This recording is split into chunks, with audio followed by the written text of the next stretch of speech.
Welcome to Digging for Wisdom. It is week 3 of the football season. We're about ready to start playing some district games for sure now in 5A and some 6A districts as well. Diggsy, in some 6A districts, we're playing the de facto probably district title game in week 3, but we'll get into that a little bit later. I want to talk about what's on everybody's mind and what everybody's been talking about this weekend. Is that big game between North Crowley and DeSoto, and with North Crowley pulling off that win, DeSoto couldn't make a stop at all. And that takes us to the main story, man. Are we finally seeing some parity here in 6A? Because that was a statement made by the North Crowley for sure, and it set the DeSoto fans into a slew of hatred for everything in the world. But it is just one win. It is a game that doesn't really mean much in the long run except for your rankings. And let's just everybody calm down in DeSoto right now and get yourself together, because you got a long season ahead of us. Let's give some flowers out here to North Crowley, because they really played some ball. Yeah, DeSoto fans are really the worst. I mean, the coaching staff, I don't know how they deal with this. I mean, you've got a back-to-back state champion. You've been wanting this. You get Mathis back in there. You've got your guy. You lose one game in September, and all of a sudden we are chicken littling it with all of the fans and on the south side just, this is the worst thing ever. Calm down, fans. Your coach has got this. It's okay. But I do think we are going to see a little bit of 6A parity, because now it seemed like last year, Ward, it was like DeSoto and Duncanville, and they're beating everybody by 40 or 50. And there was like no point where you could look at it and go, well, this team played this team kind of close. But all of a sudden now we got North Crowley just beat DeSoto after they only beat Lancaster by 7. So Right. I'm looking at this, and I'm getting a little bit excited. Now we're going to have Denton Geyer and North Crowley this week. We had Denton Geyer beat Aledo. We had Aledo beat Lancaster. We have Waxahachie almost beating Coppell. It just looks a lot closer. There is a little bit of a scenario, Ward, where you could have a situation where we could have some 5-2 tiebreakers in this district of doom right now. In 11-6A, I could truly see Coppell, or not Coppell, because they're not in the district. I could see Waxahachie, Lancaster, or Cedar Hill playing with Duncanville and DeSoto. So you're talking about a much closer gap there. And then when you start to look regionally and you start to look at what's happening for the first time, Ward, this makes my heart happy, because I've been one of the biggest critics of this.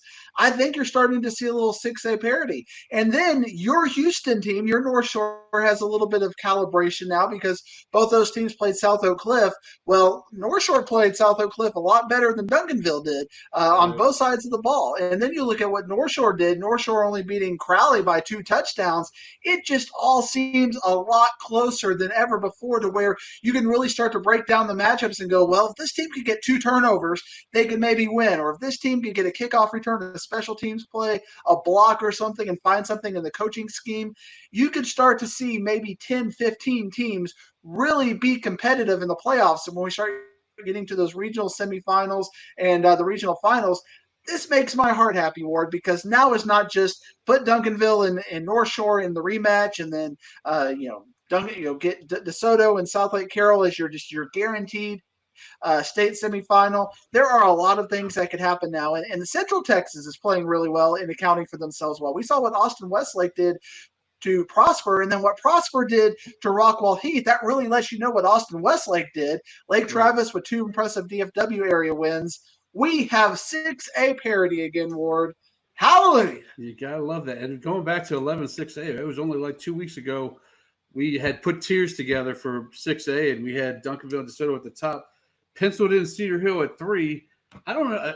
I'm glad we penciled them in. We may have to use the erasure now, because you're in podcast the whole summer long talking about who's going to make it between Wax and Lancaster. Well, how about both of them?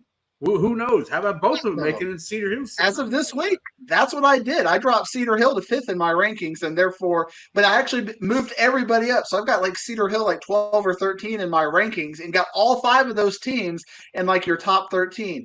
As part of this parity, top story, Waxahachie is a team that I get a little Diggs flowers here, because in their loss, and yes, there's a lot of critical things. They blew a 14-point lead at home with 6 minutes left in the game to Coppell. You shouldn't be doing that. I mean, No. I can look at that and say you shouldn't be doing that. But the fact that they played Coppell made Edward Griffin just run for his life. That defense gave them everything. The offense looked pretty good.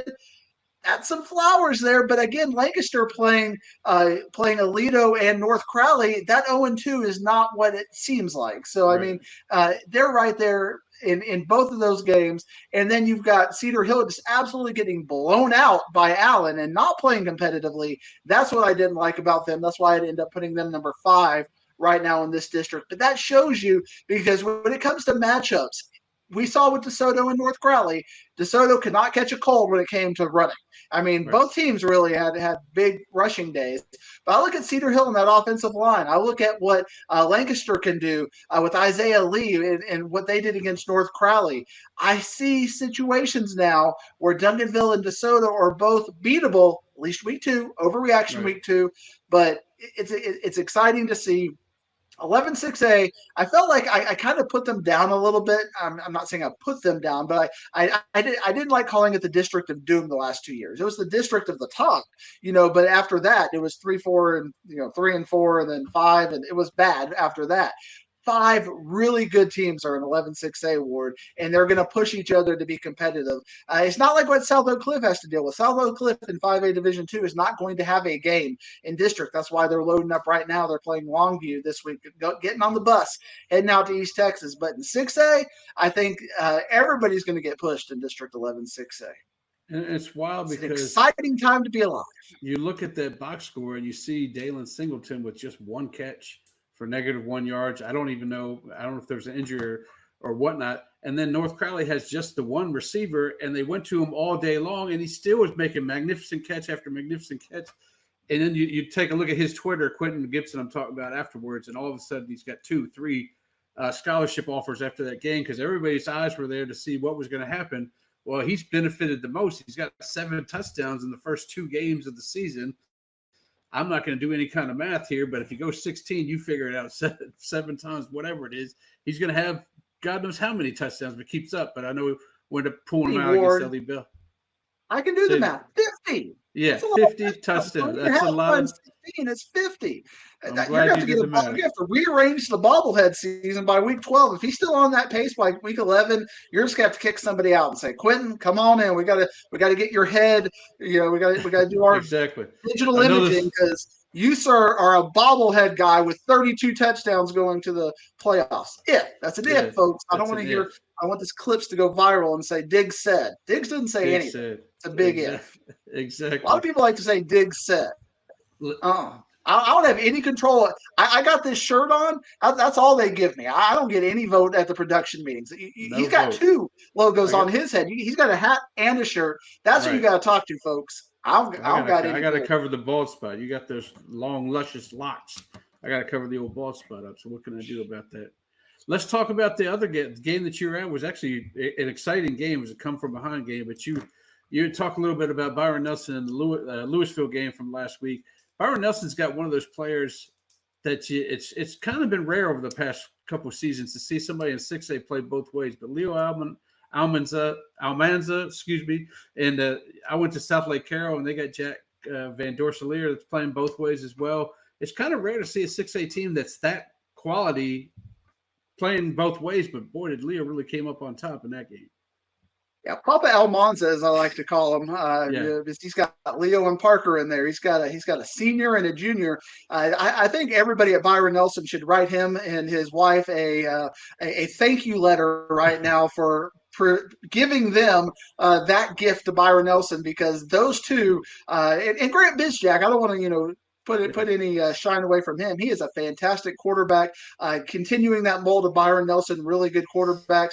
But what I saw this year that I did not see in previous years with Byron Nelson, that's kind of a negative, is that they just don't have the depth in any. That's why they got to play their best players both ways. I wouldn't be surprised if you saw Grant Bizjack at linebacker pretty soon with that kind of a name, because they need some linebacker depth because their defense has some struggles. But when you've got just pure winners, like Leo Almanza going to Baylor. I mean, this is just one of those special players who understands the game, understands big moments, and likes to rise up and do that. And this kind of gets even into the parity because it was a situation where when watching that game, Byron Nelson won that game. This is their second game where they have won the game in the last minute.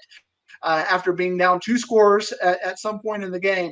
But I came away more impressed with Louisville and less impressed with Byron Nelson after that. So again, that's just telling you where that middle is really getting compacted right now in the rankings from about 6 to 14 or 15 on any given day. Any of them could beat them. It's going to come down to coaching. Coaches are going to have to, take some of those little 5-hour energies a little bit more and maybe go to 6-hour energy because you got to find that edge. You got to find something in that tape to give yourself an advantage right now because the depth in 6A right now in the DFW area is off the chain. And then you have to start dealing with injuries. This is almost going to look like NFL pretty soon where you just got to be plug and playing with the players because we are seeing night and day injuries. I've heard that the Rockwall quarterback got hurt in that game. Hopefully it's nothing serious, but we heard that about the Mansfield Timberview quarterback as well. Did not see him in the box score this week.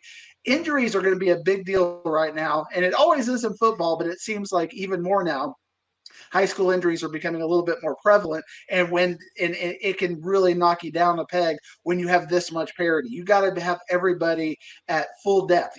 We saw what happened with Duncanville 4 or 5 years ago when they lost their quarterback, and how that really impacted their run to state, losing them deep in the playoffs. We hate to see injuries, so hopefully that's not an issue. But even Louisville and Byron Nelson showed me that I could see glimpses of, right now Louisville looks like they could play Coppell very well with the matchups because they have so much size. And that's what Waxahachie did to Coppell to really frustrate them. And that defensive line, Sean Oliver, give him a bobblehead too. This kid is amazing over there on the defensive line at Louisville. They've got some problems, and they've got 9 sophomores or freshmen starting right now, and they're only going to get better with game experience. Louisville, all of a sudden, to me, I've kind of written them off. I had the shovel in my hand, Ward, but put it down. The Grim Reaper took it away from me and said, "Go watch them. You're not going to have it in your hand anymore." And exactly. I don't. You don't.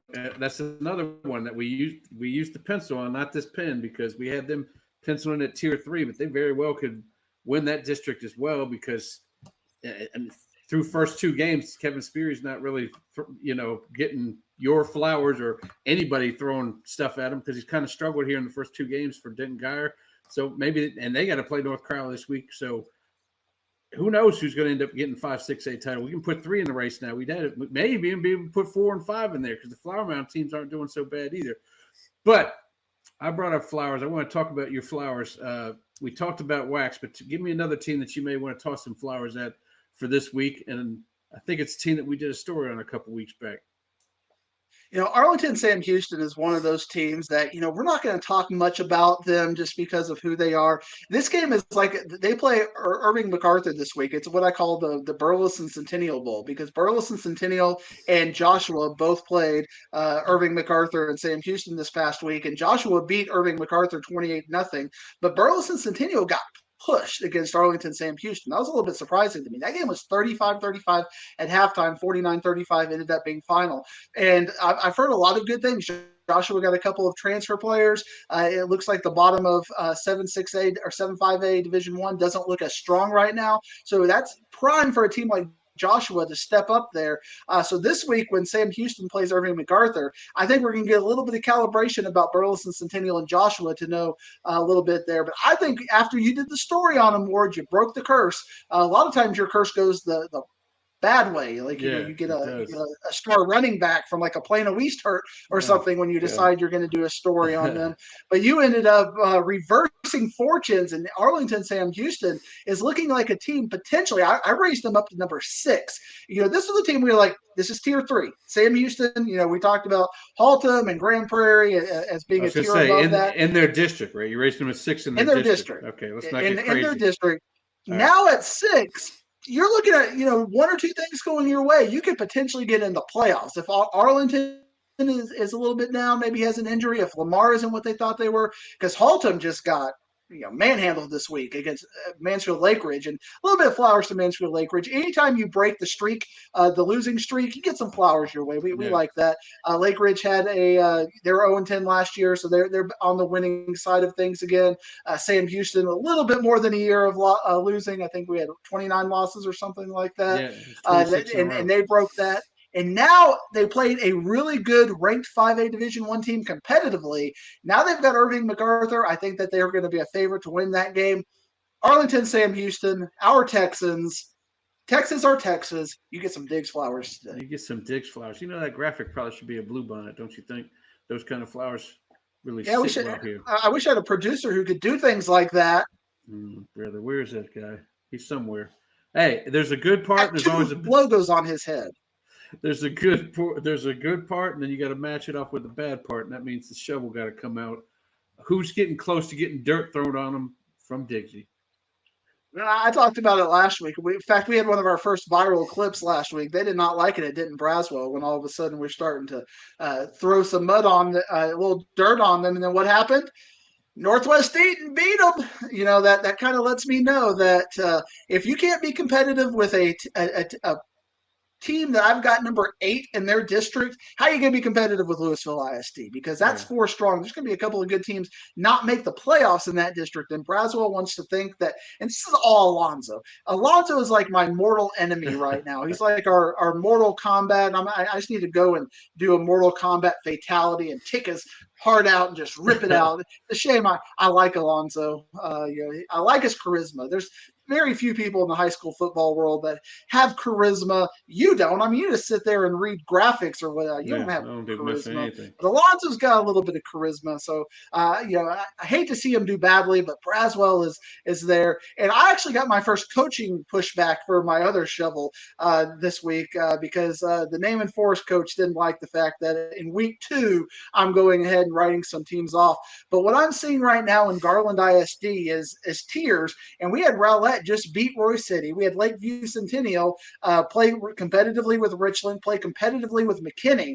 So there seems to be a pretty big gap between your top 5 and your bottom 4. So Name and Forest, when you lose to Princeton the way they did, it wasn't like a situation where they lost 28-27. They got beat up and beat out by Princeton. Now, maybe next week I'm going to be out here apologizing because Plano East scheduled Princeton for homecoming. And Plano East Ward is 42-0 in their last 42 football and basketball games. Right. Name any other team in the state of Texas that is 42-0 in their last 42 basketball and football games. I'll wait. I can't do it. Keep waiting. I'll wait. Can't do it. It can't be done. There's only one. And that is your reigning and defending 6A state champions of the world, your Plano East Panthers. But they're not getting any dirt thrown on them. But they do have Princeton this week for homecoming. But Name and Forest, it all gets back to Name and Forest because Name and Forest lost to Princeton. And so maybe after Princeton plays Plano East, maybe I'll change my mind and go all of a sudden, that sophomore quarterback over there for Princeton, he's going to be getting flowers. His last name is literally Flowers. I don't want to see any flowers next week for Princeton of any kind, the quarterback or the gratitude and positive affirmations, but Name and Forest, you're getting some shovels. I don't see it anymore for them. So Braswell, Name and Forest, just go ahead and start basketball season. You're done. Oh, no. Very disrespectful out of my part. But you know what we do, Ward, on this show? I think that a lot of people don't do in other podcasts. When we're wrong, we own it. I will come out here and I will apologize. I will say, I won't just say, Ward, we're not going to talk about this week because it's going to make me look bad. Usually put it number 1 on the format. You want to make me look bad. Yeah, I do. When you have a chance, because you have advertisers' monies and stuff. You got to make sure that Diggs gets put in his place, and you just can't. You are my check. You're like my check piece. You're the knight keeping me in check. If I'm wrong, I'll own it. Like I didn't listen to you about Red Oak last week. You told me, you're like, Red Oak and Colleyville Heritage, they shouldn't have won that game. I'm like, well, let's give them a bit of a chance. And then they just got absolutely throttled this week. Arlington Seguin should have probably got some flowers too. Right. I'm sorry. I'm admitting I'm wrong. Arlington Seguin. Put the flowers graphic back up. Put the flowers back up. Seguin, you are getting impromptu Diggs, Flowers. Encounter What a Flowers. win. 2 straight 50-point games out of Arlington Seguin. I pushed them up my rankings, but Lord, when you look at 5A Division One, it's really bad after about Team 7. So I didn't really get to drop Red Oak as much as I'd like to because there seems to be a pretty big gap. You have that top 6, Yeah. but after that, it really falls off in quality. So Red Oak, I think, is the best of that bunch. But man, 2 straight weeks. We talk about when you have 2 quarterbacks, you have none. Red Oak's got to get that figured out And you real can quick. and you got 3 D1 receivers over there too, and they can't get them to rock. And man, I'm glad to see you giving some of these lower end Arlington schools that have been struggling so much, and now they're starting to come up a little bit. I like seeing you give them some flowers, and of course, Joe Gordon is one of the most upbeat coaches I've ever come across in the Metroplex. So I love seeing him do well with Seguin. But that takes us into this week's games, man. I'm excited. I think both of us are going to this one. So I know I am. And are you going? Well, I'll see you at Wildcat Ram. I'm going to go ahead and email you right now. Dear Ward, add me to the credential list for Flower Mound and Lake Highlands. Sincerely, the professor. There you go. Put down Dear Marley. I don't have to do that anymore. You have to deal with it. Marley can only get us into Richardson. This is the other side. We're going to Dallas. We're not even going to Richardson. We're going to Dallas. She'll help us. But this game is fascinating for a couple of reasons. This has kind of been a budding rivalry. If you remember last year, we talked about this game a lot when trying to figure out 7-6A and 6-6A last year when Flower Mound and the Planos were married because Flower Mound, found a way to win this. And all of a sudden, these are 2 teams that I would say are 2 of our biggest surprise teams. And maybe it's just we're idiots. And it's not just me because I don't think anybody in any media outlet looked at Lake Highlands or Flower Mound this year and said, "Oh, these are 2 teams to watch."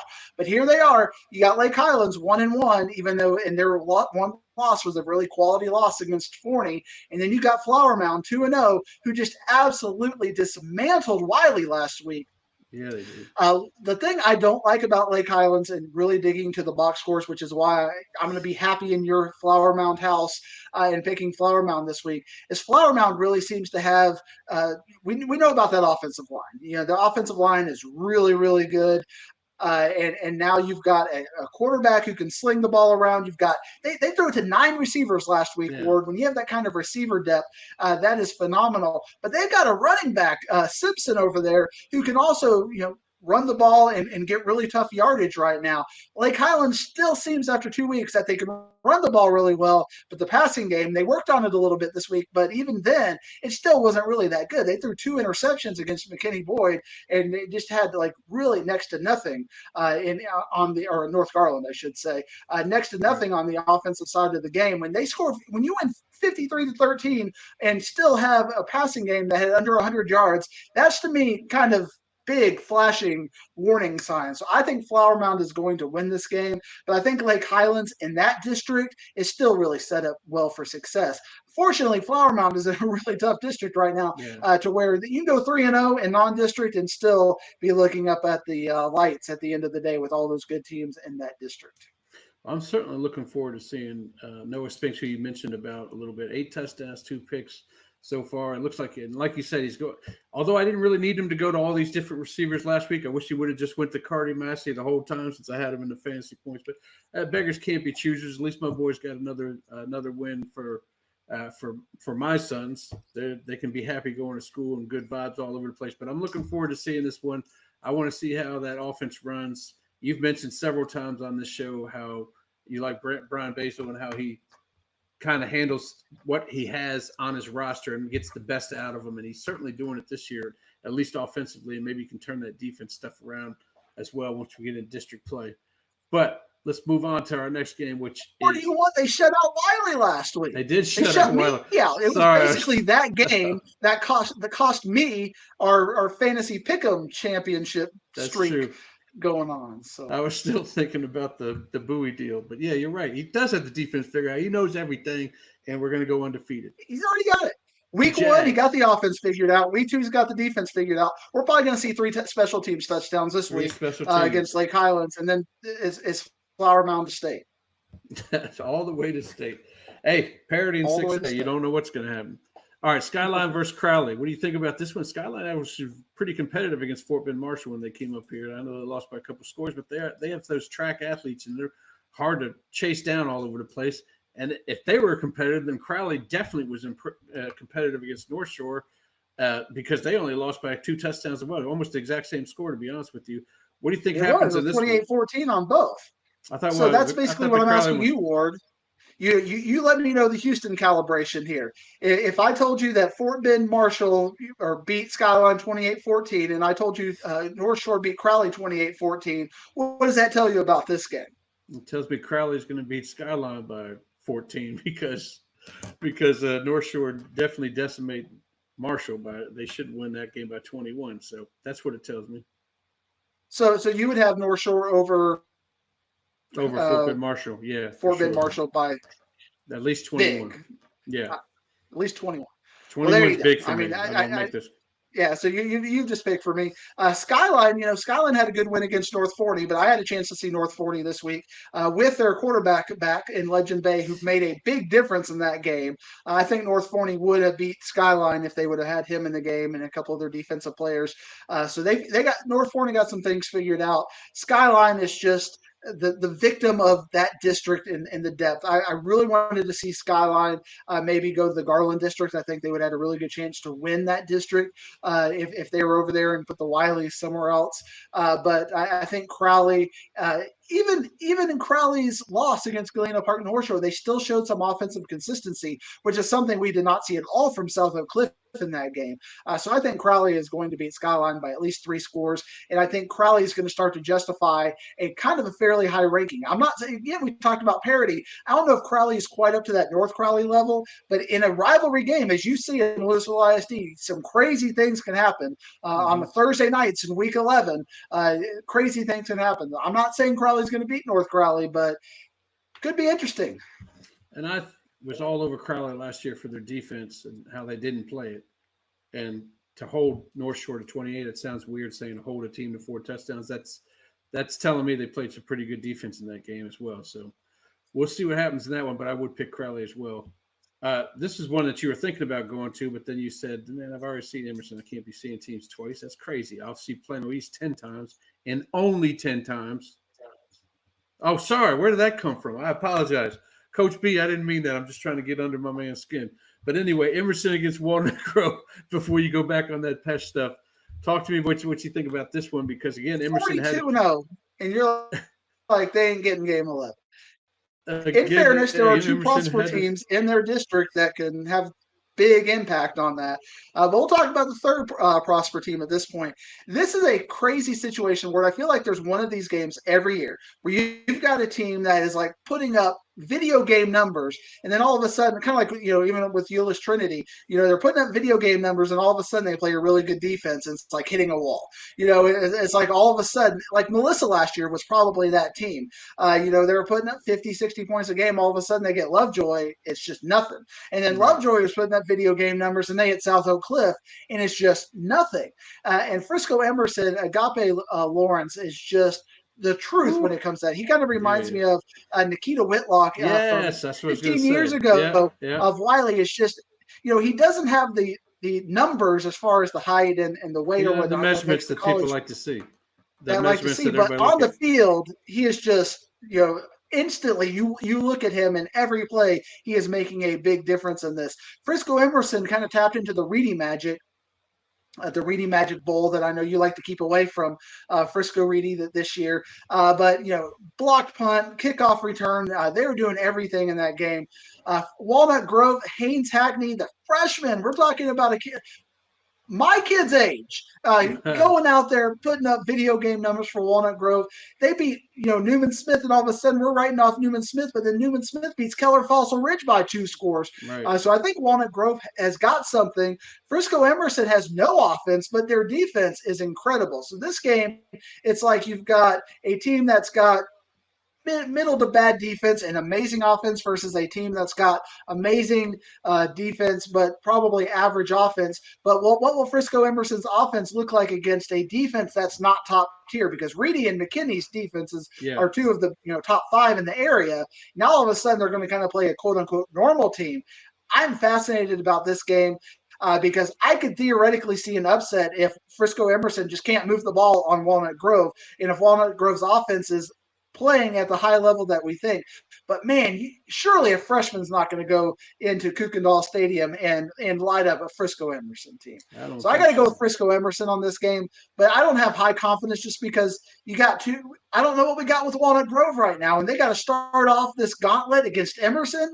It's probably a really good matchup for them this early in the season, as opposed to getting Anna Lovejoy or Melissa right now, because of just the matchup, the offense versus defense. We're gonna have to find this out.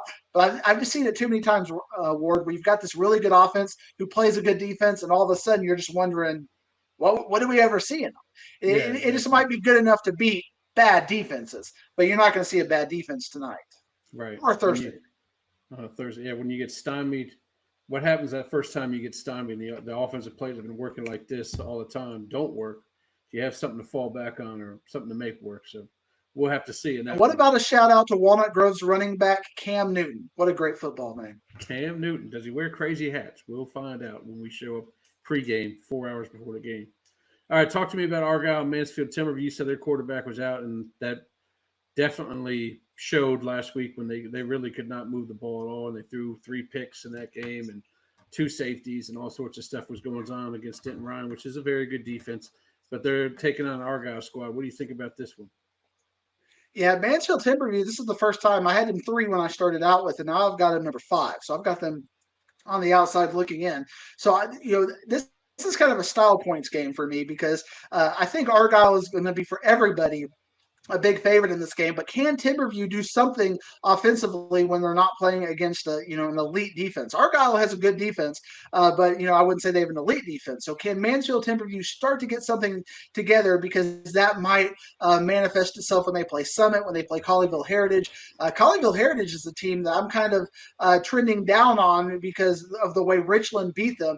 You look at the score and you're like, oh, it's 43-23, but that was like 43-0 at some point, with some like onside kicks and kickoff returns and some fourth quarter theatrics. And Richland is a team that we've talked about has no defense. That's what you wanted to really see with Richland this year. For them to shut them down and then to see how bad Red Oak played, all of a sudden you got to be looking at, we have a calibration now. You got Arlington Seguin completely dominate Red Oak. And then you've Colleyville Heritage, who needed a lot of help to beat Red Oak.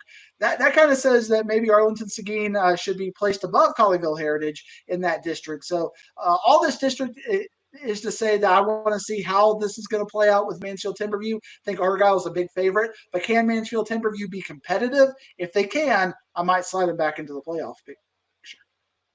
Interesting. Yeah, because they took care of Heritage last week, and Heritage was reeling from that Stephenville loss. So you know how Todd Rogers schedules them. They're going to play the toughest games they can without being in a matchup where they're presumed to get blown out against. Like, they won't be playing any Duncanvilles or teams like that, but they will play the toughest teams they can to get them ready for that long haul. And that district is crazy. And we're talking more about Heritage, which we aren't supposed to if you look at the graphic here, but talking more about Heritage. They're really having trouble with Brody Weaver over there. He doesn't seem like he's connecting with his receivers as well as I'd like to see. So we'll see what happens if he catches on, or God forbid they start going to the 2 quarterback deal, because that'll drive you up the wall. I don't even want to suggest it, because I can already see it's driving you up the wall. All right, McKinney versus Plano. Plano they got the shovel last week, I believe, or close to it, and now they go playing Plano right off the bat here to start district play. They got the game that was the shovel watch. It ended up they won, so they avoided the shovel. Okay. Richardson ended up getting the shovel. It was a shovel game. We got another shovel game we're going to talk about. Rest in peace, Richardson. We're sorry about that. But McKinney, over their first 2 weeks, they lost to Frisco Emerson. It wasn't very competitive. And then Lakeview Centennial did some things. That was a 24-21 game before McKinney was able to kind of pull away in the fourth quarter. So I want to see. And then Plano just completely dismantled Richardson, Richardson team that we thought very highly of after going to Odessa Permian and losing out west. But, there's that Padilla poll statistic that our friend Matt Stepp likes to quote, that 83% of players don't ever, or 83% of teams that have to travel more than 3 hours don't win their games. So Plano having to go out to Odessa Permian, maybe we'll give them a little bit of a pass. To have this game right off, I think is going to tell us about both these teams. Is we we keep talking about Allen and Prosper look far ahead, number 1 and number 2. But then, McKinney looks like they're closing in on the rest of the pack. I think we have 4, 5, and 6 being Plano East, and Rock Hill right there in the middle. I think McKinney has shown over these last couple of weeks that they're closer to that. So we're going to find out how close they are this week. I think McKinney should be considered a favorite, but it would not surprise me at all, as bad as McKinney's been playing, to see Plano win this game or even take it to the fourth quarter. So again, I'm looking at style points. I think McKinney's a little bit of a favorite. I think they just have too many playmakers. I haven't seen Plano be able to pass the ball. Plano's got a really good running game, really good offensive line, but kind of like we were talking about with Lake Highlands, when you're one-dimensional and you start playing teams with really good defenses, they can maybe shut that down. I think McKinney is good enough. Riley Pettijohn is going to make that running game really tough on Plano. So will they be able to spread it out and get the ball out to the edges and maybe do something? That's Plano's key to be competitive in this game. I don't think they can do it, but I'm fascinated by this game to see what game plan they're going to put up against McKinney. I like these big matchups to start off district play, to be honest with you. I don't like teams easing into it, maybe ease out of it, but ease it going right into it while you're supposedly fully healthy, although you're going to talk about injuries coming up in a couple of these games. But I like seeing them big matchups right off the bat when you got all your players not tired and beat up. Let's talk about Arlington Martin and Mansfield. 8-6A seems to be a mess to me. I believe last week I saw almost every team lost, or did every team lose? It seemed like they all lost. Mansfield got their win over Summit like they did the year before. Talk about this matchup. It's going to be at Old R.L. Anderson, so Newsom doesn't get this one. Talk about what you think is going to happen in this one. Yeah, I think this is number 23 versus number 25 in my ranking. So which kind of tells you it's a coin flip. I got Arlington Martin 25. I think I got Mansfield 23. Mansfield did not give me the style points against Mansfield Summit, because you saw what Louisville did to Mansfield Summit, yeah. And all of a sudden Mansfield Summit looked a lot more doable in that game against Mansfield. And then you got Arlington Martin, who's had to play 2 really tough games, like Travis and then Denton Geyer, but they were a little bit more competitive with Denton Geyer in this game. I think Arlington Martin, it's like that situation, Ward. I know you don't exercise much, you don't hike much. Look at me, the epitome of fitness. But it's like if you walk it uphill, it's South Oak Cliff theory. You walk uphill for so long, all of a sudden you get on flat road, it feels like you're running downhill. So I think Arlington Martin's going to finally get to run downhill in this game, and I think they're going to like what they see when they start running downhill. I think it's a little bit of an upset because I don't trust anybody in 8-6A just about, but I think Arlington Martin's going to win this game. I may actually check that one out just because of what you just said right there. I have 2 games on my ledger for Friday, 2 different pairs, and I might go that route. Who knows? You're convincing me. So we'll see. I've been R.L. Anderson a long time. I think it's going to be competitive. I don't think we're going to see a blowout here. Well, it'll be fun. Let's talk about Keller versus Justin Northwest, because they're kicking off 4-6A, and Northwest is moving on up to 6A competition, and they start off with Keller. What do you think about that? Well, Ward, I believe we have our first shovel game of the night. We have a shovel watch because I view it as next to impossible for the loser of this game to make the playoffs. If you can't win this game, you're out. And you saw Keller played Marcus very competitively, a very good Marcus team, but then they struggled for the first half against Arlington Bowie. It took a wild comeback for them to come back against Arlington Bowie, whereas Justin Northwest completely manhandled McKinney North, a very good team there. So I think going into it, if you're looking at computer analytics and whatnot, I think Justin Northwest would be considered the favorite, but I think Keller with Beckham Robinson, and I just think they got too many pieces. I think Keller is going to win this game. But whoever does not win this game, you're done. You cannot make the playoffs in this district because it is really good in the middle. So you got 2 teams right in this middle pack, and you got to win. We're talking week 3, Ward. You got to win this game. This is a must-win game for both teams. Because Timber Creek's going to be right in there looking for that. I mean, I'm assuming that you're probably having Carroll, Nelson, and Trinity as 3.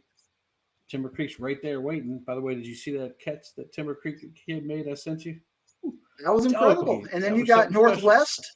Yeah. Northwest played Denton Ryan competitively, just beat Denton Braswell, so you got them right into the mix. This is a very loaded middle of District 3-6A, or District 4-6A. 4-6A. The very loaded middle of District 4-6A. You got to win this game. It is must win. I'm going to go ahead. I'm giving the pressure award. Must win football week 3. Prove me wrong. We'll have to see what happens. That's on the other pair of games that I'm thinking about going to. So we'll see which way I go. Now you're convinced me that way. So much for Martin and Mansfield. I'm not going. Talk to me about Waxahachie and Forney. Forney pulled off a 1-point loss to A&M Consolidated. And Wax, we just talked about them ad nauseum here. Boy, they're really playing some good football here at the beginning of the season, yet they're still at 1-1 as well. But they do have to go to First Bank Stadium or whatever they call it out there. What do you think about this one? Citibank, some sort of bank sponsor that joint. 2 teams coming off heartbreaking 1-point losses where they pretty much blew it. You're talking about absolutely wanting to come back, and you got Waxahachie is looking at DeSoto and Duncanville week 4 and week 5. So for me, Waxahachie is we just had a heartbreaking loss. Now we got to go to Forney, and we got to get this win because we could be going 1-4. And one of my fears for Waxahachie is if they get down on themselves being 1-4, they could be done before they even get to the midway point. But Forney at the same time, they're in that same desperate situation because they lost to A&M Consolidated. They fixed a couple of things. Javian Osborne got going this past week, but missed a field goal, a very makeable field goal. They had to take a road trip. At the beginning of the season, I thought Forney would be the favorite in this game. Now, all of a sudden, with what Waxahachie has shown me, I think because Waxahachie needs this more, I think Waxahachie is going to pull off what I consider a preseason upset, but I think they're going to find a way to win this game. But as you mentioned, Ward, it is, Waxahachie has a home field advantage. Forney has a home field advantage too. So if it's close, it's going to be hard for Forney. But it travels well? Defense. And Waxahachie has shown me a little bit of their defense. But it fell apart in the fourth quarter. So can Forney, who had some fourth quarter magic in their last year in 3 games, can they take advantage of maybe a Waxahachie team that can't play 48 minutes right now? This is one of the best games in the area just because of how competitive it is. I think a computer poll would consider this a 1-point game either way. I think Waxahachie is going to win by less than a score. Yeah, it's going to be fun. And don't count out those 1-4 teams. I think we had 2 teams to prove you wrong that started off 1-4 last year and went 4 rounds deep. So I don't think they're going to just call it quits if they end up losing those, which they wouldn't anyway. But I think they still got a chance to go. And all that saying is I'm probably going to pick Forney in that one just to go be against you because we are mortal enemies of some sort. So moving on to the next one, Louisville is hosting Rockwall, who's coming in, and we were talking about an injury to the quarterback. Is that we have no more information on that as when we're taping this. I have information that Fasusi is going to be playing, even though he didn't play last week. He will be playing this week, be on the line for Louisville. Talk to me about this one. Is this one where Louisville is just going to bank on that home field advantage and also the fact that they may be running up against a second-string quarterback? Even the Rockwall second-string quarterback, Rockwall has been very good at having quarterbacks consistently. Their coaches do a really good job developing quarterbacks. In fact, Rockwall's problem over the last 4 or 5 years is having too many quarterbacks. Like we got a running quarterback, we got a throwing quarterback. Their running back has been great as well, just like last year. I mean, it's like Rockwall is known for slinging the ball around, but they can also have a running back that can put up 200 yards a game on you. And Rockwall's offensive line has been very, very good in the past. For me, Louisville is going to have the athletic advantage because I got to see it with my own eyes this past week. Louisville, we keep talking about how they keep coaching their way out of some of these wins with some very questionable decisions and very questionable scheming at times. That's been my problem with Louisville. Rockwall has not had that problem. Rockwall has kind of overachieved as far as coaching. They get the most out of their players. What we saw with like Rockwall last year, barely beating Waxahachie in the playoffs and then just getting dismantled by Spring Westfield. When Rockwall plays really good athletic teams, they seem to wilter a little bit. Louisville, for me, is that athletic team. Just incredible athletes. I talked about Sean Oliver. They have a sophomore tight end who did great. Trey Johnson, their quarterback, is playing really out of his mind right now. It seems like at Louisville, you actually go down as you get older because, the quarterback last year as a senior didn't play as well as he did when he was a sophomore. So now you got a sophomore quarterback. It's like they're back at their peak again. And then, maybe the next 2 years, we buy into the talent and then they disappoint us. But we got the sophomores playing, Ward. They're sophomores. I'm taking them. You're going to take him. Taking Louisville this week. All right, I might take him as well. By the way, I getting to see Taylon Green last week. Watching college football, he's now over at Arkansas. He played a pretty good game there. They almost pulled that joint out against Ollie Gordon in Oklahoma State. But anyway, let's move on to our game of the week, which is going to be Byron Nelson against South Lake Carroll. This one's at Dragon Stadium. Byron Nelson took care of them when it was at their place, but obviously, as we saw, Carroll got their revenge in twofold in the playoffs, where they just shut this team out. Talk to me about what you think about this one, because I got to see that two-headed monster in the backfield for Carroll with my own eyes last week, and once they just start motoring, whether it's outside or inside, it was ridiculous. I mean, when you really kind of drill into that box score against, and maybe you can give us some of your insight, I think they only had like 60 yards each. So, you know, it wasn't like they were just, going 80 yards a play like the kid from Denton Braswell, he seems like he could break one off at any point. But what that kind of tells me about South Lake Carroll is they're just bruising. The offensive line just beats you up. You talked about Jack Van Dorselaer playing both ways, and just the size on him. That South Lake Carroll will just wear you down. And Byron Nelson, for me, we talked about all those playmakers that they've got, but they did not have the offensive line. They didn't have the special teams, and they didn't have the size for me. Louisville had the size on them, but then just kind of blew it in the fourth quarter. Byron Nelson still showed me that heart and that resilience. So I think they'll make it, especially given what happened in the playoffs last year. I think they've got that chip on their shoulder to come out and give it everything they've got. But South Lake Carroll's just too good for Byron Nelson. I think South Lake Carroll's probably going to be a 3-touchdown favorite. I don't know why this is your game of the week. There's a lot of other games that are going to be better. I know you got two big names here, but I just don't see this being competitive in the second half. Kind of like with Hebron. Hebron was up 14-13, and you were starting to get your shovel out for South Lake Carroll. You're like, oh boy, Patrick Creighton Jr., this is the kid. And then all of a sudden, you look at the end of the score and they win by 40, and you're like, and then you look at the stats, you're like, how'd they do it? It's with their defense and offensive line, and I think that's going to wear down Byron Nelson, and I think the result will be similar. Even if the yardage isn't there, I think the score will be there. South Lake Carroll will win this game. Win big, and they're going to want to get that district title back home where they feel like it belongs. Another game that was worthy of game of the week, but since my man Pat took it, and I know he's going to probably only be able to shoot a half, Denton Guyer against North Crowley. It's at North Crowley. North Crowley is just rolling right now. Denton Guyer is going to need to really pull something out to win this one. What do you think about this game? When it comes to matchups, I just don't think Denton Guyer matches up very well with North Crowley at all. Denton Guyer just can't run the ball. That seems like what you can do against North Crowley. Lancaster did it in little did it in spurts. DeSoto did it all day. But North Crowley was able to meet them score for score. North Crowley was pretty much able to go score for score with Lancaster, but a couple of fourth down stops and the way the game was, a lot of running compressed the possessions in that game. But when you had the track field set up with DeSoto and North Crowley, it added the possessions to the game, and North Crowley was able to maximize them.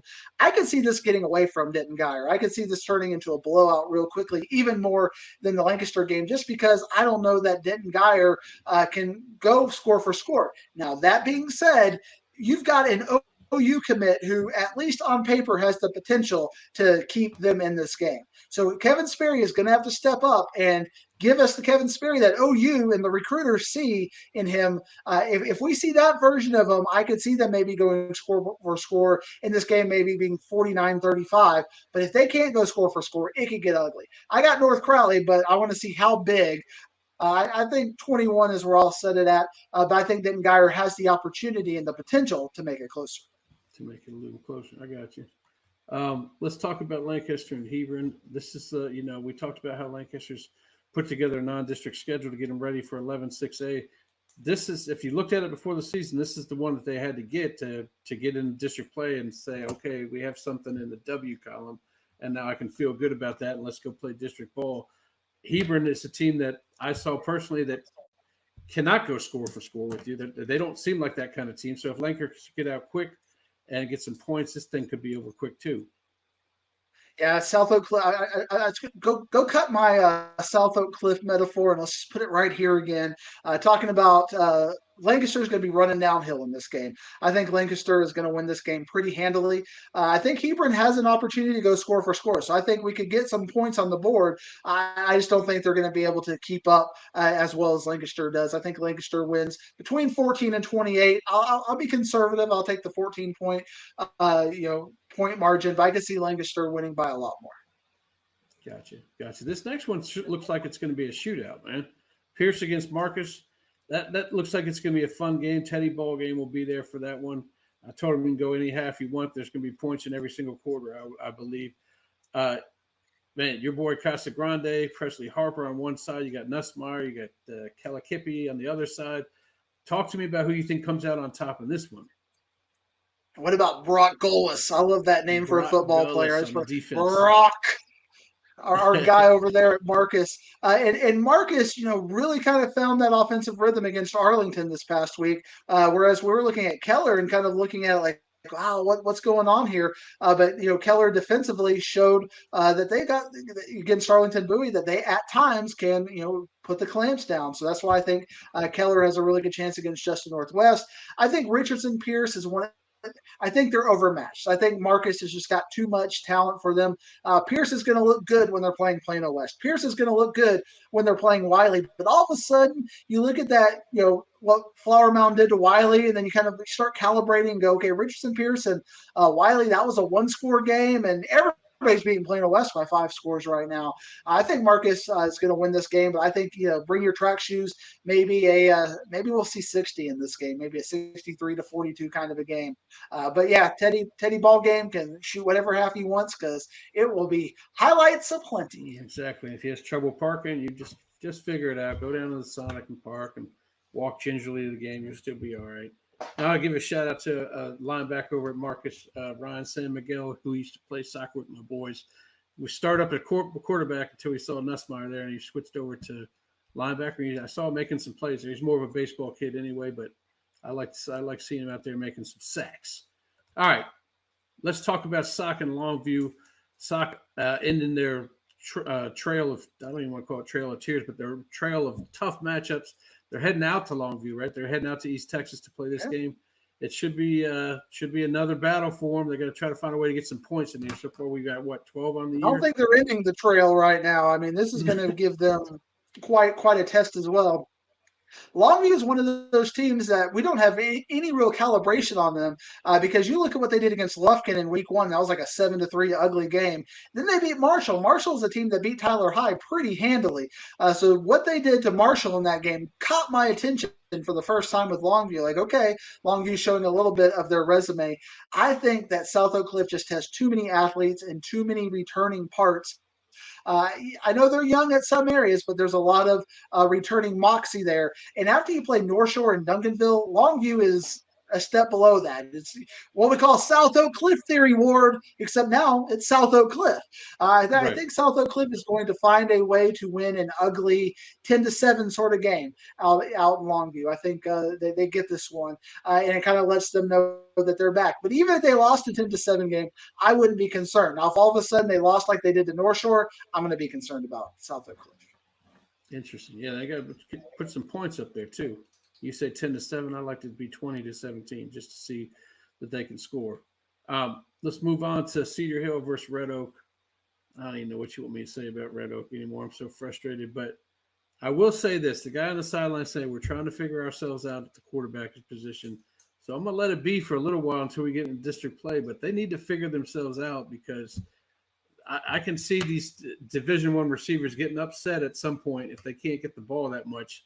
And going crazy. And then we have Cedar Hill on the other side who, I mean, they keep playing Allen. They keep getting beat up there in Allen. But giving up a Hail Mary at the end, that had to be heartbreaking. At the end of the half, that had to be kind of heartbreaking to see that happen to them. And it showed in the second half. These are two teams that are reeling a little bit after last week. Who do you think comes out on top on this one? Because I'm putting my hat down for CH. Yeah, Cedar Hill's going to be the favorite in this game, but this is really a bounce back game for both of them. It's really getting into style points in many ways. This is like two games in the last year, Ward, where Cedar Hill just kind of had a bad play happen at the end of the first half and kind of gave up. If you remember Waxahachie last year, we That's were right. thinking good things about them, and they had a pick six go against them, and all of a sudden Cedar Hill just kind of fell apart in the second half, and then they did the same thing to Allen. But when you look at the box score in that Allen Cedar Hill game, it wasn't as indicative as the score was. Cedar Hill was able to play some good defense, was able to do some things offensively, just not consistently, weren't able to convert third downs and big plays, weren't able to overcome penalties. Red Oak just seemed to do nothing right against Arlington Seguin. So I think Cedar Hill is going to have a nice bounce back. I think that they're going to look more like they did against Midlothian than they did against Allen in this game. But Red Oak has the talent on paper to make this a competitive game. And we've seen some crazy things where a team we just completely write off bounces back and plays up to their talent the next week. So this has got to be a scary game for Cedar Hill because Red Oak is right now a wounded animal, and those are the hardest to put down. But I think Cedar Hill has got way more talent. That offensive line is what you can really trust in. I think Cedar Hill is going to beat Red Oak by not as big as I would have think. Just on paper, I would think Cedar Hill could win this game by 40. But I think we're going to see Red Oak battle back and be more respectable in their point margin and only maybe lose by 14. What do you Which think would be goes respectable, I think could happen in this game. right?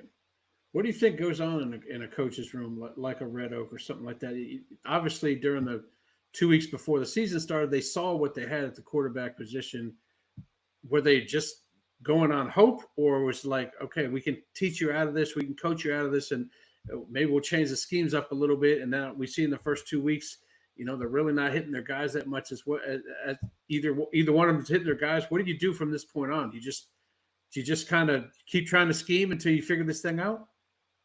Coaches are incredibly smart. They know more about football than we do, but they also sometimes get in their echo chambers where they think, they don't really see what we see on the outside. There have been plenty of times with like Denton Ryan and Louisville and just some very clear situations, and even Lancaster last year where we could all see it's not working. But they feel like we can fix this. We're the tool men. We're like the guys from Home Improvement. That's why we're here. We can fix this, and it doesn't work. And Lancaster, once they finally made that decision to say, Carter, you're our guy. Pipkin, we're going to make you we're going to make you a wide receiver. It just flowed remarkably better. Red Oak's got to figure that out, but for whatever reason, I think they're kind of getting in their echo chamber where they still think they can fix it, or the two quarterback system works. But Ward, we don't have one data point over the last 5 years. Like, when's the last time you've seen a state champion have a two-headed quarterback? I mean, it just doesn't work at the biggest on the biggest stages. Even if you got two players who can play it and deserve to be there, you still got to make up that your mind. And I'm sorry for the quarterback number two just doesn't get in the game, and maybe they want to transfer the next year. It's just not working for Red Oak. Cedar Hill doesn't seem to have that problem. Everybody's got a place. They got their positions. They got a great coach over there, and I think that's why we're going to see Cedar Hill be able to bounce back a little bit better than Red Oak. And I think Cedar Hill's going to get to really breathe in this chip on their shoulder now because I'm putting them fifth in district right now. They got to prove something, but Red Oak's got to prove something too. Who's going to prove it this week, Ward? I think both of them are going to prove it, honestly. That's why I've only got a 14-point margin. They'll both get a little bit better. All right, let's move on to our 5A game that we have on the schedule, all 5A, Ennis against Burleson Centennial. Tell me your thoughts on this game, my man. This is a game where I put it up here because it's so hard for me to pick because both these teams are playing way worse than I thought they would. I mean, these were two teams that I thought were going to play, be a little bit down, but Ennis getting blasted by Midlothian. You expected him to get blasted by Waxahachie. It's a 287 battle and whatnot. But for Midlothian to beat them up the way they did, all of a sudden, Midlothian just got beat up by Cedar Hill the week before. And then you got Burleson Centennial that was playing Arlington Sam Houston 35-35. This is a Burleson Centennial that 2 years ago was the only team that could really be competitive with Aledo, and that was their only two losses. And now I don't know what to make out of either of these teams. I think Burleson Centennial maybe is the favorite, but this is one of those games. If Burleson Centennial wins by 28, I'd go, okay. If Ennis wins this game by 28, I'd go, I told you so. Burles, but because they're playing each other, and they got 2-0 Burleson Centennial with two kind of bad wins against Ennis with two good losses. If Midlothian is a good team, I don't know what to make of this. I'm going to give Burleson Centennial a little bit of the edge, maybe 7. Like a 42-35 game. I don't know what to make of this game. It is going to be fascinating. It's going to be one I'm going to be refreshing on from Kimbrough Stadium, where I want to find out all the scores. This is what I'm going to be keeping an eye on. Keep an eye on this one for sure. Yeah. Okay. Well, let's move down to some small schools. Small school Dixie. Talk about Sunnyvale and Cato Mills because Sunnyvale. Yeah, every time I talk about Sunnyvale, the only thing that pops in my mind is Coach McDill. She's one of my favorite people on earth, and she's always at these games. Tell me who you think. It has nothing to do with the football game because she's the girls' basketball coach. I just know her. Yeah, like a word name dropping over name here. dropping. Let me go ahead and drop that name. Talk to me about what you think of this one. Could you imagine Sunnyvale if they had Nelson Peterson on their team still this year? Transfers are hurt, but Caddo Mills each week has overachieved from our expectations. They played Jordanton in San Antonio, one of those weird kind of matchups, and they completely dominated them. And a lot of people thought Jordanton was going to win that game. And then last week, Caddo Mills with its second great offensive performance. Sunnyvale has also shown that, playing Aubrey like they did in a big bounce back last week in their win. I think Caddo Mills is a slight favorite, but every time these two teams play each other, it's always like a 33-31 kind of a game with a field goal and a safety. And I think if you wanted to have a guaranteed historical game that you wanted to send a camera crew to, this would be a good country roads team. I know you had to make your schedule 20 weeks ago. But I'm fascinated by this game. But Caddo Mills, I'm going to give them by less than 5 points. Close game. That would be a good one to go to. So if anybody's in the mood for some small school action, it's not really super small school. It's 4A. So go on and check that one out. Because I don't think this next one, Salina and Gunter, will be all that close. I think Salina's playing some really good football, and I think – man, did they really put together a schedule there at Salina this year? Not to mention they're in a pretty talented district as it is. Talk to me about this one because Gunter gave their shot at a 5A team, and that 5A team slapped them around a little bit. Now they're going to give them a shot against the 4A team. But, they're not going to see these kind of teams when they go 16 weeks like they normally do. The thing with that, I disagree with you a little bit, Ward, because what Anna had is they got all the D1 kids. I think Anna's got 8 D1 players, and that's just something with Gunter and their size that you really don't see. Salina's got bigger, above average 4A D1 kids, but they're not D1 kids. They're not, they're not D1 college kids or 4A D1 football kids with their classification. They're really good. They're really well coached. But I think this is a game that Gunter can be competitive in. Anna just had too much talent. I don't think that the talent disparity is going to be as big as it was against Anna. Therefore, I don't think the score disparity is going to be as big as it was. But Salina beating Belleville, beating Waco La Vega handily lets me know that Salina is still right up there with Panther Creek as the top of the class. But I think Gunter is going to go score for score, battle for battle. I think Salina wins this game, but it's going to be a hard-fought battle. I'm only going to take Salina by 7. But I guess you think you got Salina by 80 or something. What do you think? I don't do 80. I cap out at 21, but I got Salina by 14 at least. Then they get Franklin, Panther Creek, Aubrey. I tell you what, that beginning of their schedule is absolutely ridiculous. It's you put it together and then you sit back and wonder. You talk to yourself. You're like, why did I put this schedule together? What's going on here? But it's going to make them better and hopefully a longer playoff run than they had last year and the year before. I guess that leaves little weekly fantasy. Right. I love it when we get to weekly fantasy when I come out on top. So I actually snuck one out by 7 points, even though my guy Carter Massey only got me 44 yards. He got 6 catches, but he didn't get the big yards. But I wound up pulling it out by 7 points. Actually scored less than I did the week before, but I still found a way to win. That tells me you really knew what you were doing week 1, and you thought you were just so much better than me that you could put any old person out there. It doesn't work that way. So now we're both 1-1 in fantasy, as we head into week 3. You have anything you want to say? Anything nice to me? Everybody let me down this week. I felt like Wiley just got, your Flower Mound team just shut them down. And then Crandall had a nice win, but he only got 25 yards. I had to go to his Twitter page to see what his stats were, and he bragged about it. He's like, I had 3 receptions for 25 yards, but I had this really good punt return. Well, he did, but we're not counting punt returns because we can't find punt returns for every week. All of a sudden we're just going to be taking punt returners for our players if we're going to count that as yardage. But man, I think this also lets you know. And by the way, we're throwing no shade on these players by any means. This is just a little fun thing. It lets you know how hard it is to consistently put up big yards because there's so many variables. Presley Harper, probably only played a half in that game against Plano West. So you got to consider, are you playing a team that can play 48 minutes? And you got to consider other variables with this. So I feel like it's more strategic than it is who are the best players. And I think at least with my picks, you're going to see that this week. I was going to say, I can tell already by looking at these picks that you did strategic-wise with running back. I probably did the same with receiver and my quarterback. But let's start off with your picks, at least at quarterback. You chose Jackson Hayes from where? Plano East. Why 42-0 in the last 3 games. And I'll tell you, I might get in trouble for saying this. Privately, I was a little bit hard on Hayes his very first week. I was like, man, I don't know if this quarterback thing is going to be for him. But his week 1 to week 2 improvement was night and day. He looked like a completely different quarterback. It is like a light switch came on. And against a much better defense in North Forney, his reads were great. His deep ball was great. And Plano East offense lends itself to where if a quarterback is having a good day, he's going to put up big yards. He had over 300 yards with a running back that also had 200 yards. I had to figure out which I'm going to do against Princeton, who defensively gives up a lot of points. They score a lot of points, but they give up. I think that gives Jackson Hayes a chance to shine. He is QB1. He is my QB right now. I apologize for any bad thoughts, bad juju I ever had.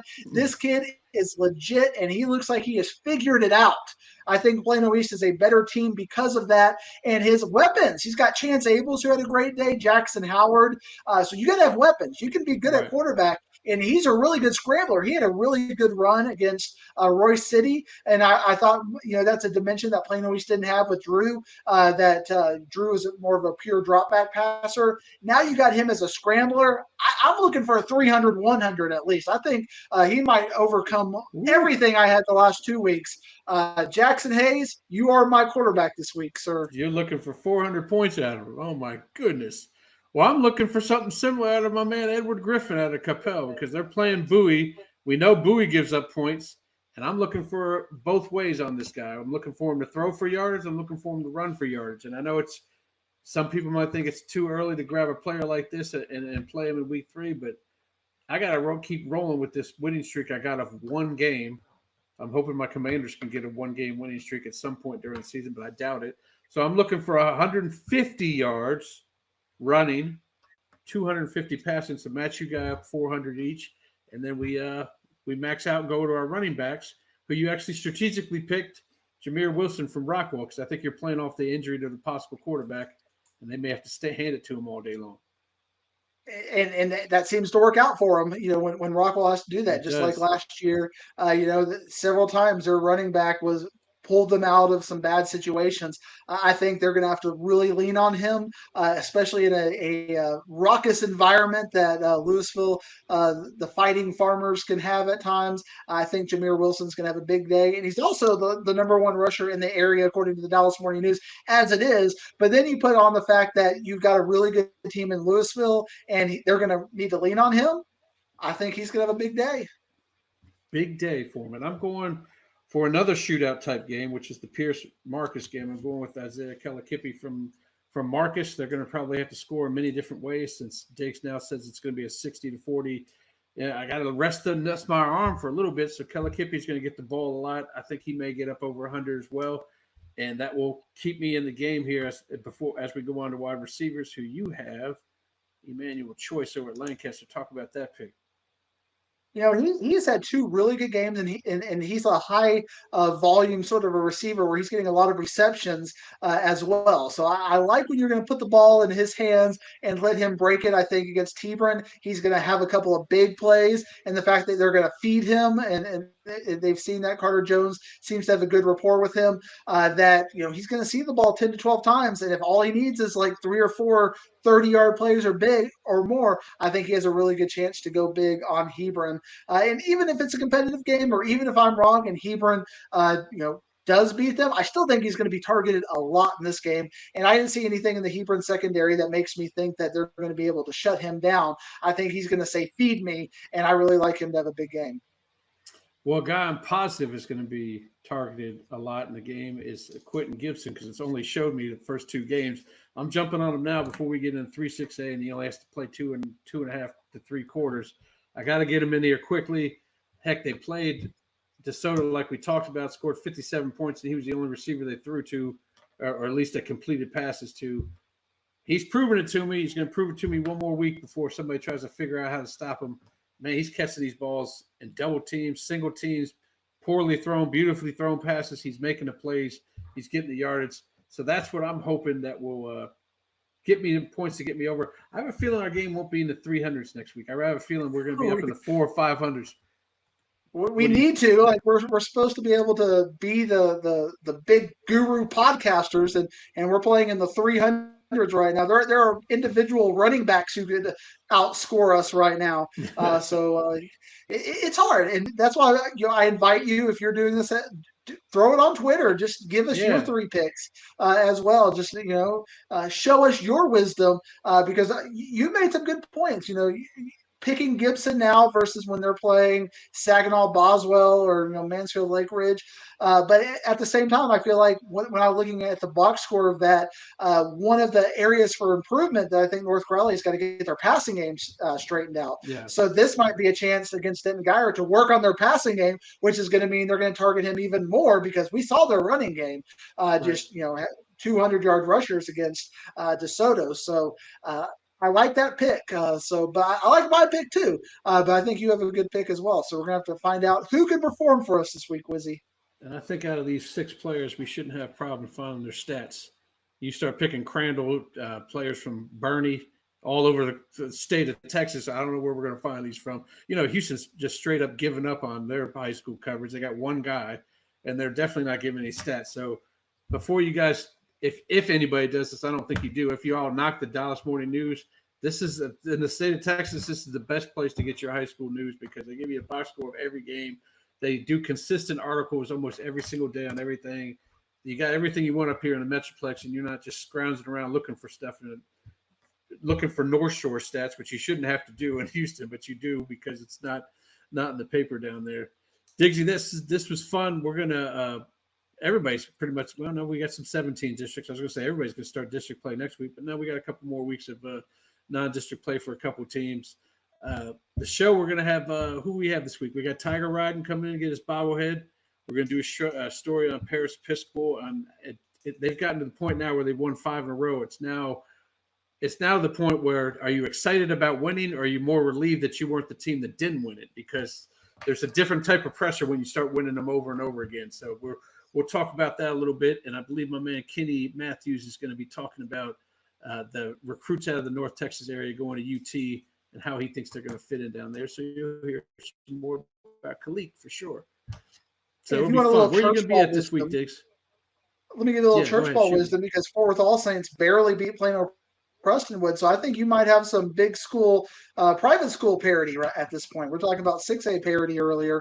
It sure looks like it's not just pencil in Parish Episcopal for a state championship this year. Looks like there's some contenders. So might be fun to watch if you are into church ball. I'm not, but if you are, you do. And this year they bumped up Liberty Christian into their taps the highest division too, and they're out there playing Decatur and Texas High and all these teams to get ready for that stuff to try to win another title. So, Diggs, tell me again where you're going to be. I think I know you already told me Thursday and Friday, but go ahead again, just in case people missed it. I mean, it's homecoming, Ward, the Plano East homecoming. So I got to go to homecoming. I did go to Plano East, so I have to go. I have to wear my mums and all that kind of stuff. We we take on Princeton, who's got their quarterback with the last name of Flowers. So I don't want Princeton to get any flowers this week. But Thursday night, I think I'm going to go. I'm going to do a little bit of a double header. I'm going to go check out Plano East versus Saxe JV, so I can watch the girl cheer. Go Panthers, Gotcha. go a little JV Panther thing. Then I'm going to go over with you, and might be a little bit late, but I'm going to go check out Lake Highlands and Flower Mound. I think it's going to be a good game. I think it's going to be a quick game. I think you may be home by 9:45. If you probably go to two games, but I might be home by 9:45. I only got one game that night. I got my Okay. man Jason going to two. He'll be at Irving MacArthur and Sam Houston. Then he's going to go down to Kimball against Midlothian, see what Kimball's got going on. See if a 4A team can beat a 5A. So that'll be pretty. We interesting as put well. the SH. We put the Sam Houston, the SH, into IHSS. We are There the we Sam go. Houston Just Broadcasting flip it around a Network. little bit. Exactly. And the Country Roads are heading out to Van Alstyne. They're taking on Paris, so that should be an interesting matchup and see what happens up there. Van Alstyne, see if my guy comes up with some good stuff. Because I went to Athens last week, and that was a last-second touchdown win with 9 seconds left. Unfortunately, the receiver that caught it was a little too excited, so we had to pop down the net sound. I didn't want to hear some of them words. But it was a very exciting win for Athens, and that may be the first time we've been there since I've been here, which I've been here for 24 years. So that was good to get out there for that. So And Van Alstyne gave up 71 this week to Alvarado. Watch out for Alvarado. They look like they might have something. And then you're like thinking, well, maybe Godley wasn't as good, but then Godley had a big win this past week. So who knows? what do you what's gonna know? happen. You never know. You never know. All right, Dix, I will catch you next week, my guy. Actually, I'll see you Thursday night. I'll see you, when this airs, I'll see you tonight. And I'll catch you next week for another episode of Dig In for Wisdom.